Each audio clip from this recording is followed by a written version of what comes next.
ठीक है, तो अभी हमने क्या क्या जाना कि मकान का जो कारक है वो शनि देव होते हैं। लाल किताब में शनि की अपनी सर्टन निशानियां होती हैं जिसके थ्रू वो अपना रिजल्ट मैनिफेस्ट करते हैं। ठीक है, और लाल किताब में क्या फीचर्स हैं वास्तु को लेके, तो एक मेजर पोर्शन है वर्चफल, दूसरा है मकान कुंडली, जैसे कि आप देख भी रहे हैं इस एक कटआउट, एक प्लान है, ये किसी के वास्तु का प्लान है और उसके ऊपर सुपर इम्पोज एक कुंडली को किया गया है, जहां पर आप ये देख सकते हैं कि first house is always Aries sign, second is Taurus, third is Gemini. ये जो साइन है हमेशा इन हाउसेस में फिक्स रहेंगे।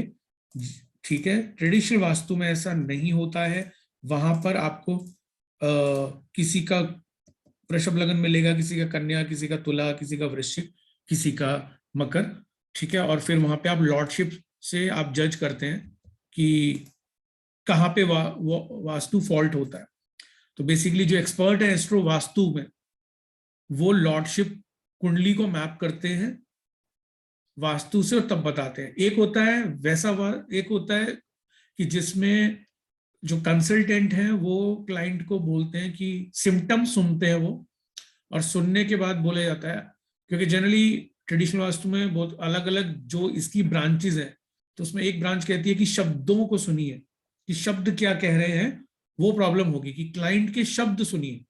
ठीक है, तो शब्दों के ऊपर भी उनका काफी इंफोसिस होता है कि शब्द सुनिए और फिर जो है उसको सजेशन दीजिए। तो ये भी एक तरीका है बेसिकली, मगर लाल किताब में ऐसा नहीं है। ठीक है, तो यहां लाल किताब में साइन फिक्स है, हमेशा यही रहेंगे। किसी की भी कुंडली हो आपके पास आएगी, हम हमेशा आप उसे एरीज ही लग्न से बनाएंगे हमेशा, ऐसे करके। और तब आप समझने की कोशिश करेंगे कि घर में वास्तु में कहाँ पे फॉल्ट है, किस तरीके का फॉल्ट है, आप पता लगा सकते हैं। अगर आपकी प्लैनेट के कारकत्व पे, लाल किताब के प्लैनेट के कारकत्व पे बहुत अच्छी कमांड है और उनकी निशानियों पे और उसकी उनकी आशियां पे, आशियां मतलब जो चीज जिसको रिप्रेजेंट करती है वो होगी आशियां, और जो चीज जिस तरीके से मैनिफेस्टेशन में आती है जीवन में होती है निशानियां। तो आशियां मतलब जैसे कि शनि की आशियां क्या है, चमड़ा, लेदर, शूज। ठीक है, हाँ। मकान, ये उसकी आशियां हैं। निशानियां क्या हुई कि अगर किसी का घर बहुत पुराना होता जा रहा है, जैसे पुराने जो मकान होते थे, जो पैतृक संपत्तियां होती हैं जो हमारे दादा परदादों की होती हैं, या हाँ, जो हमारे को फैमिली में एंसेस्टर से मिलती हैं, और वो जनरली क्या होता है वहां पे कोई जाता नहीं है रहने, मगर क्या होता है कि उनकी छत टूटने लगती है, धीरे धीरे जर्जर होने लगती है। और वहां पे अगर कोई इवन रह भी रहा हो, कोई बुजुर्ग घर का रह भी रहा हो, तो घर की छत बहुत बहुत ज्यादा इस तरीके की जर्जर अवस्था में होती है कि कभी भी गिर सकती है। उसकी उस घर में हो सकता है इस तरीके का स्ट्रक्चर हो, उसके में पिलर्स लगे हो, उसमें स्तंभ लगे हो। तो ये बेसिकली प्रॉपर शनि का मकान है। तो मैं आज आप मतलब हम जैसे सर, नौ। जी। सर कुछ अगर मेरा 50 ईयर ओल्ड है, मेरे एंसेस्टर्स का है, ग्रैंड मॉम एंड ऑल, मैं अभी उधर ही रहती हूँ, तो फिर वो भी ऐसे ओल्ड हाउस ही माना गया ना? हाँ हाँ क्रैक्स बिल्कुल। आ गए हैं पर बिल्कुल। डिटेल में अब तक गया नहीं, बिल्डिंग पुरानी ओके। है। ओके। वो कैसे आपके ऊपर फर्क डालेगा अगर उस घर में आप रह रहे हैं, मान लीजिए आप रह रहे हैं, ठीक है। मैं तो रह रही हूँ। हाँ, उसी घर में। हाँ, उसी घर में रह रही हूँ, ओके। 50 साल पुराना घर ओके, है ना। ठीक है ठीक है। अब घर आपको पे क्या, और ग्रैंड मॉम का है ना। ओके, तो हमको क्या देखना है, अगर हम ऐसे मकान में रह रहे हैं मगर हमने उसको रेनोवेट नहीं कराया है, और वो ड्यू टू सम रीजन वो उसकी दीवारें, उसकी छत पुरानी है, और उसको हमने रेनोवेट किसी भी कारण, वो कारण कुछ भी हो सकता है, रेनोवेट नहीं कराया है, तो वो शनि की फिर वो जो निशानियां हैं वो कैसे मैनिफेस्ट हो सकती है। जैसे मैंने बताया कि जैसे कहीं से कोई छत का पोर्शन गिर जाना, ठीक है, कोई स्तंभ में क्रैक आ जाना, कोई पिलर में क्रैक आ जाना, ठीक है, इस तरीके के उसमें आपको वो मिलते हैं, सिम्टम्स मिलते हैं। और जब हम शनि को पढ़ेंगे, हर खाना नंबर वाइज जब पढ़ेंगे तो शनि के सिम्टम्स होंगे। अच्छा, यहाँ पे होगा तो वो ये रिजल्ट देगा, इधर होगा तो वो ये रिजल्ट देगा, क्योंकि हर खाना का लाल किताब में एक सर्टन डायरेक्शन को और जोन को रिप्रेजेंट करता है, ठीक है।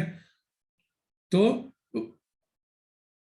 शनि को या किसी भी प्लेनेट को उस खाना नंबर में रखकर हम देख सकते हैं कि वहां पे वो पर्टिकुलर जोन खराब है या नहीं है, हम वो भी देख सकते हैं। और वर्षफल के अंदर तो और भी ज्यादा उसको डीपली जाके देखा जा सकता है। तो मतलब वर्षफल तो is like a micro scanner, ठीक है, आप उसको बिल्कुल मैग्नीफाई करके देख सकते हो। तो ये बहुत एक अच्छा फीचर है लाल किताब में। तो आप सुपर इम्पोज करिए किसी भी जातक की कुंडली को उस घर के ऊपर और लगा के देखिए, आपको बेसिकली रिजल्ट मिलेंगे।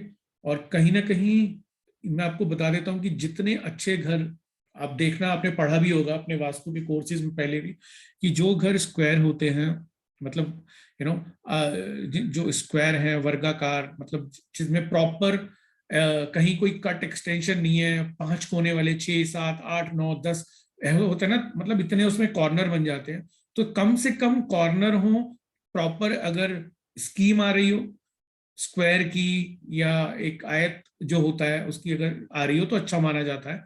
तो बेसिकली क्या होता है, इसलिए ट्रेडिशनल वास्तु में जो कहते हैं कि देखिए इधर एक्सटेंशन हो गया, अच्छा देखिए इधर कट लग गया, तो ये पोर्शन कट गया, तो उसमें क्या बोलते हैं, अच्छा ये कट लग गया तो उस जोन को बढ़ाइए।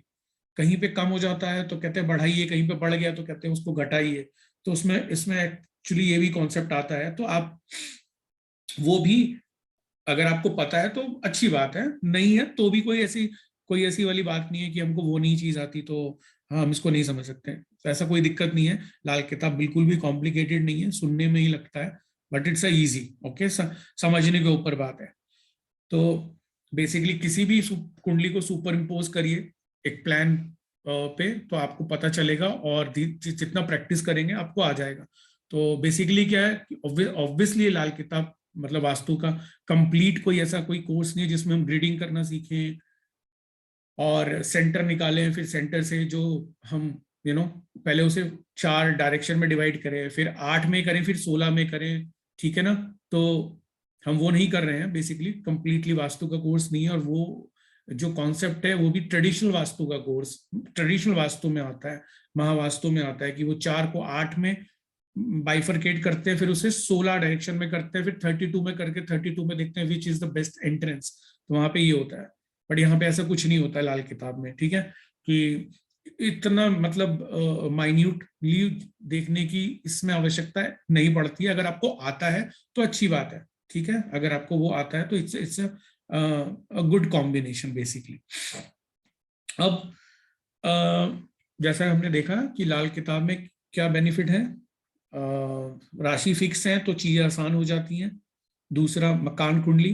तीसरा इसके अंदर कोई कॉम्प्लेक्स हिट थ्योरी का कॉन्सेप्ट नहीं आता, कोई सब लॉर्ड का कोई कॉन्सेप्ट नहीं है, कोई लॉर्डशिप का कॉन्सेप्ट नहीं है, तो चीजें सिंपल है, ठीक है। वरना अलग अलग लोग अलग अलग तरह से एस्ट्रो वास्तु करते हैं, केपी वाले अलग तरीके से करते हैं, वो सब लॉर्ड को निकाल कर करते हैं, वो फॉल्ट को ऐसे पता लगाते हैं।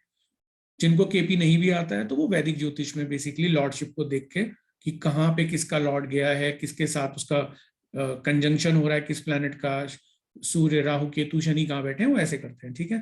तो वो चीजें इसमें कॉम्प्लेक्स चीजें नहीं है, इजी है। तो अब हम अगर